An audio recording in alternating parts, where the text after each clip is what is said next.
All right, so political parties now racing against the clock to form coalitions in a number of hung municipalities, according to the Municipality Act. This is very important. Parties have 14 days to form governments after the official announcement of the election results. And that's not the day we voted, it's when the results were announced by the IEC. So several municipalities, including 5 of the country's 8 metros, have no outright winners. So we're in a bit of a stalemate, are we? Let's find out what we're going to do. Joined by election specialist, always a pleasure, Terry Tselane from the Institute of Election Management Services in South Africa. Terry, good to have you with us. I've done some basic maths, so allow me and correct me if you will. If it's 14 days from the declaration of the election results, my maths tells me that'll make it the 23rd of November. These decisions are supposed to be made, and I don't get a sense, unless I'm wrong, that we're any closer to getting that right. You are indeed correct that the decision would have to be taken by then because it would be the 14th day of or rather after the declaration of the results of an election. So what it means is that the council would have to sit, councillors would have to be sworn in, and then at that first meeting, councillors then would have to elect executive mayor, the speaker first, and then after the speaker, the executive mayor, for that council to start now to do its council duties. So what happens in a worst-case scenario?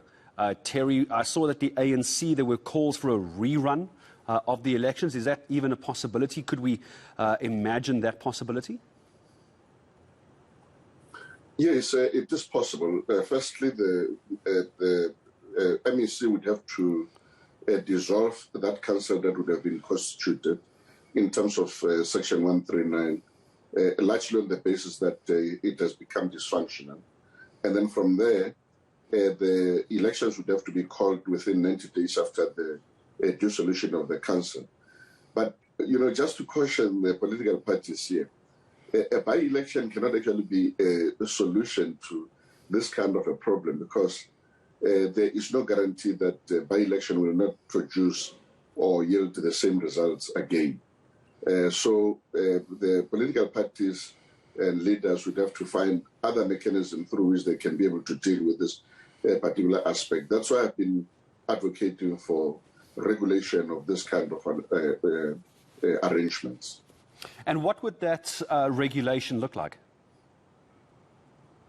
That regulation has got to look like something similar to what they have in Ghana, rather in Kenya, where political parties enter into agreement. That agreement must contain key principles and protocols so that if there is a dispute, there are mechanisms that have been put in place in order to deal with those disputes.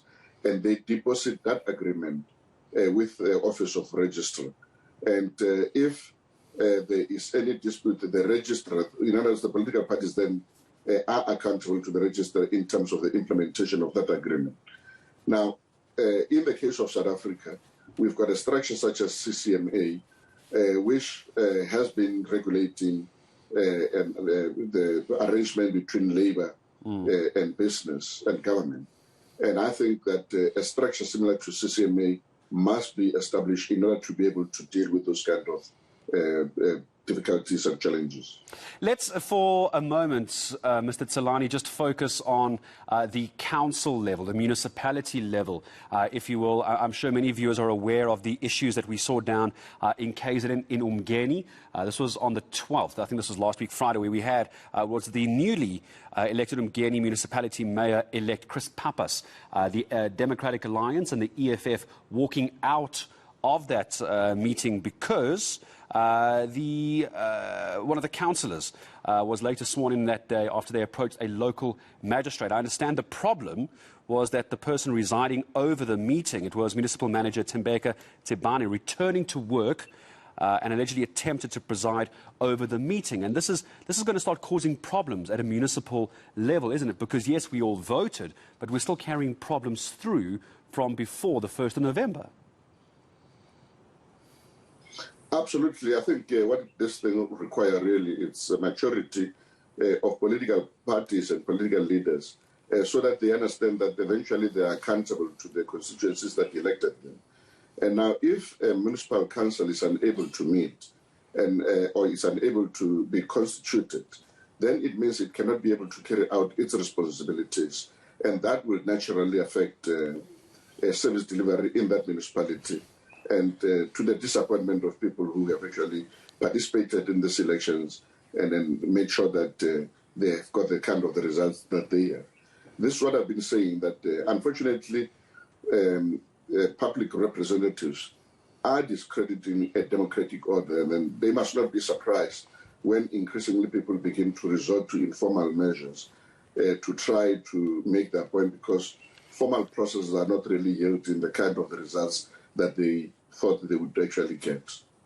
Mr. Tselane, it's always good to speak to you as well. As we say, there's a number of issues. We've got to have all of this wrapped up by the 23rd of this month, or we could end up having various scenarios playing out. But I appreciate your time in joining us this morning. Terry Tselane from the Institute of Election Management Services in South Africa. The story I'm referring to is this collapse, really, of the eMGeni Municipal Council last week as well. Even though a new mayor had been elected, there was problems inside the council chambers.